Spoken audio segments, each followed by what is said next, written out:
সন্ত্রাসী কার্যক্রমে জড়িত ব্যক্তি বা সংগঠনের কর্মকাণ্ড নিষিদ্ধের বিধান যুক্ত করে সন্ত্রাস বিরোধী অধ্যাদেশের সংশোধনীর চূড়ান্ত অনুমোদন দিয়েছে উপদেষ্টা পরিষদ।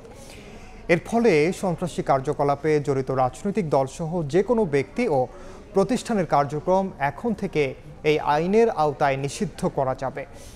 রোববার দুপুরে উপদেষ্টা পরিষদের এক জরুরি বৈঠকে সংশোধিত এই অধ্যাদেশের অনুমোদন দেওয়া হয়।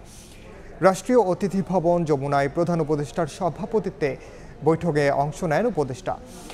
এর সারসংক্ষেপে বলা হয়, 2009 সালের আইন অনুযায়ী সরকার সন্ত্রাসী কর্মকাণ্ডে জড়িত ব্যক্তি, রাজনৈতিক দল ও প্রতিষ্ঠানকে নিষিদ্ধ করতে পারত, কিন্তু তাদের কার্যক্রম নিষিদ্ধের বিধান ছিল না।